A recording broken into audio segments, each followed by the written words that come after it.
오늘도 주님의 은혜로 행복하시기 바라겠습니다. 오늘 말씀은 갈라디아서 1장 1절에서 5절까지 말씀입니다. 사람들에게서 난 것도 아니요 사람으로 말미암은 것도 아니요 오직 예수 그리스도와 그를 죽은 자 가운데서 살리신 하나님 아버지로 말미암아 사도된 바울은 함께 있는 모든 형제와 더불어 갈라디아 여러 교회들에게 우리 하나님 아버지와 주 예수 그리스도로부터 은혜와 평강이 있기를 원하노라. 그리스도께서 하나님 곧 우리 아버지의 뜻을 따라 이 악한 세대에서 우리를 건지시려고 우리 죄를 대속하기 위하여 자기 몸을 주셨으니 영광이 그에게 세세토록 있을지어다. 아멘. 네, 오늘부터는 갈라디아서 말씀으로 함께 은혜를 나누겠습니다. 갈라디아서는 바울이 갈라디아 교회를 향해서 쓴 편지입니다. 갈라디아 교회는 하나가 아닙니다. 여러 개의 교회를 의미합니다.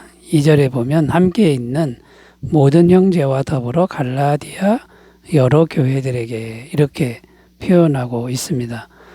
그래서 여러 교회가 구체적으로 어느 교회였냐면 비시디아, 안디옥, 이고니온, 루스드라, 더베 등에 있는 교회들인데 이 교회들은 바울이 1차 전도 여행 중에 전도하여서 세운 교회들입니다.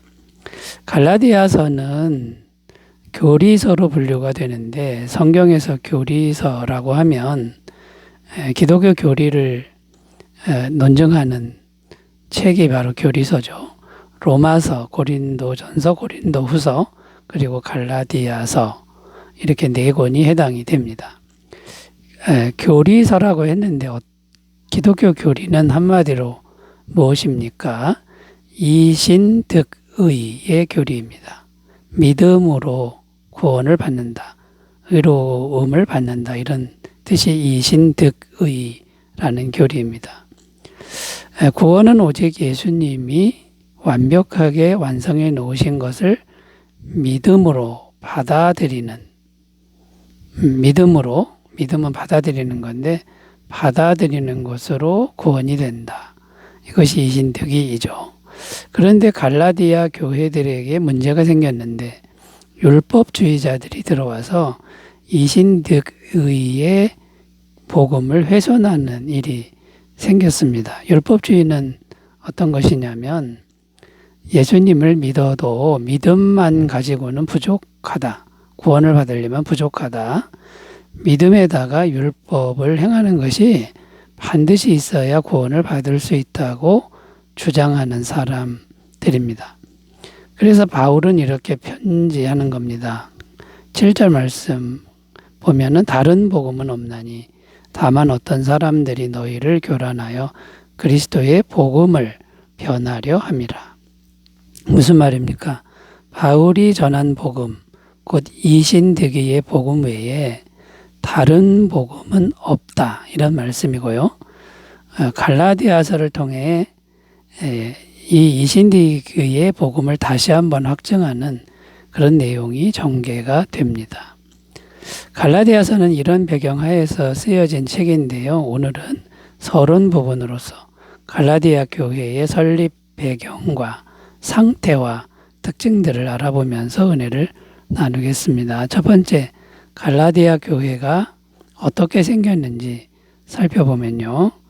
사도행전 13장에 가보면 성령님의 지시에 따라 바울과 바나바가 선교사로 선정이 되고 파송이 되는 내용이 나옵니다.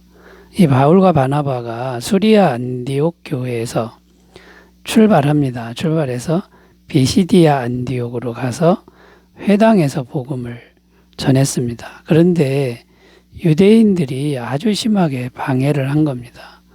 그 방해가 너무 심해서 곧바로 이고니온으로 가게 됩니다. 그런데 또 유대인들이 핍박을 했고 그래서 또 루스드라로 이동을 했고요. 그 루스드라에서 열매가 많이 생겼습니다. 구원받는 사람이 많이 생겼는데 그런데 유대인들이 너무 과격하게 행동을 한 겁니다. 돌을 들어서 바울을 돌로 쳐서 죽게 만든 겁니다. 거의 죽다가 다시 살아났는데 거의 뭐 굉장히 큰 타격을 입고 다시 살아나긴 했습니다만 일진상의 위협을 느끼니까 바로 또 더베로 옮겨간 겁니다. 더베라는 지역에 가서 설교하다가 이제 1차 전도여행을 마무리하고 원래 교회 수리아 안디옥 교회로 이렇게 돌아갑니다. 근데 돌아가는 과정에서 각 교회를 자기가 세운 각 교회를 돌아보면서 각 교회 장로들을 세웁니다. 이때 장로들은 지도자들을 의미하는 거죠. 교회 지도자들을 세웠다는 겁니다. 자, 이런 과정에서 세워진 교회들이 바로 갈라디아 교회들인데 갈라디아 교회들의 특징을 요약해 보면요. 첫 번째는 엄청난 핍박 가운데서 세워진 교회들이다라는 겁니다. 루스드라에서 돌에 맞아 죽은 상태까지 되었다고 하는데 바울이 생명을 걸고 세운 교회들이라는 의미가 있습니다. 또 두 번째는 핍박 때문에 빨리빨리 이동을 해야 했기 때문에 충분한 양육을 하지 못한 교회들이었다는 겁니다. 예수님을 영접하고 성령도 받았으나 말씀의 깊이가 약할 수밖에 없는 상태였다는 겁니다. 자, 갈라디아 교회가 어떻게 생겨났고 어떤 상태였는지 대충 알아봤는데 좀 더 갈라디아 교회의 상태에 대해서 살펴보면요. 성도들의 신앙 상태는 초신자 수준일 수밖에 없었다는 겁니다. 앞에서 말씀드렸듯이 핍박 때문에 충분한 양육을 하지 못한 겁니다.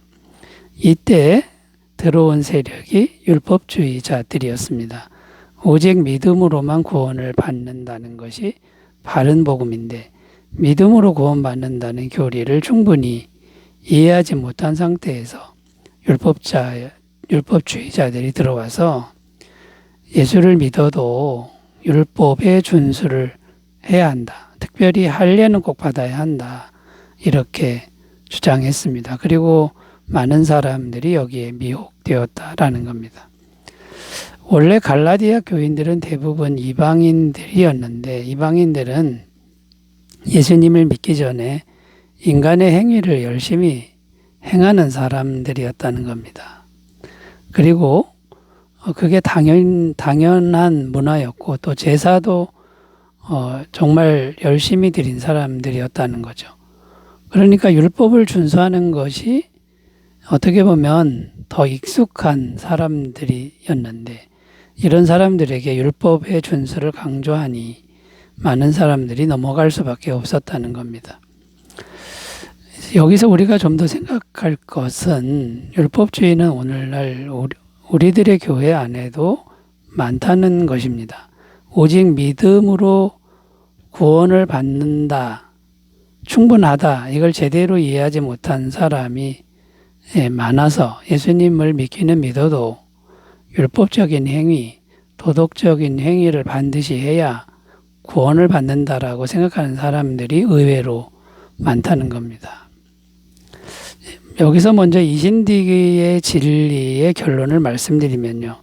예수님을 믿으면 완전하신 예수님이 오셔서 완벽하게 우리의 모든 죄를 해결하시고 완벽하게 구원을 다 이루어 주신다는 것이 이신디기의 교리입니다. 예수님께서 예수님의 완벽함을 다 은혜로 주신다. 은혜로 그냥 주신다라는 게 이신디기의 믿음입니다. 여기에 인간의 어떤 행위, 율법의 준수가 전혀 필요 없다라는 것이죠. 자, 여러분, 우리가 이제 앞으로 갈라디아서 말씀을 통해서 이제 살펴보는데요. 예수님 한 분만 믿음으로 충분하다라고 하는 이 진리를 꼭 붙드셨으면 좋겠습니다. 자, 세 번째로 이제 생각할 것은 갈라디아서에서 나타나는 특징들에 대해서 좀 살펴보면요. 갈라디아서의 특징은 내용은 짧지만 신앙의 기초에서부터 성령의 능력으로 성화의 삶을 사는 것까지 예, 그 내용을 아주 폭넓게 다루고 있는 서신서가 바로 갈라디아서입니다. 그러므로 갈라디아서 말씀을 잘 묵상하면 신앙의 전반적인 기초를 잘 정립할 수 있다는 겁니다. 두 번째 갈라디아서의 특징은 강하게 논박하는 성격의 문체로 되어 있습니다. 왜냐하면 거짓 교리를 물리쳐야 하기 때문인 것이죠. 여기서 우리가 배울 수 있는 것은 다른 복음에 대해서는 우리가, 그러니까 다른 복음이라는 건 이단 사설에 대해서는 우리가 단호하게 대처하는 태도가 필요하다라는 걸 배울 수 있다라는 거고요. 세 번째 갈라디아서의 특징은 바울의 자서전적인 특징을 가지고 있습니다. 바울의 이야기가 많이 나오고 있습니다. 바울 자신의 체험에 대한 얘기가 많이 나오고 있는데 여기서 우리가 배울 수 있는 것은 우리도 바울처럼 하나님과의 1:1 관계에서 분명한 만남과 체험이 있는 신앙으로 나아가야 한다라는 겁니다. 그 다음에 네 번째는 기독교 신앙의 핵심적 주제인 복음과 율법의 관계와 의미가 잘 설명이 되어 있다는 것입니다.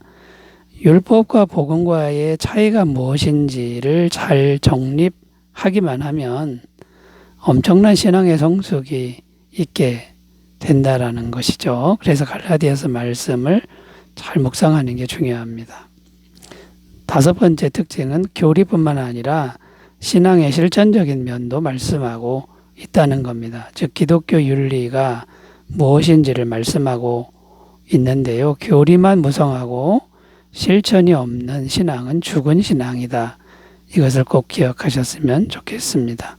앞으로 갈라디아서 말씀을 통해서 복음의 은혜 안으로 더 깊이 들어가는 은총이 있으시길 바라겠습니다. 기도합니다. 하나님 아버지, 갈라디아서 말씀을 통해서 우리가 복음과 율법을 잘 분별하고 신앙이 더 성숙해지는 기회가 되게 하옵소서. 예수님의 이름으로 기도드립니다. 아멘. 행복하시기 바라겠습니다. 감사합니다.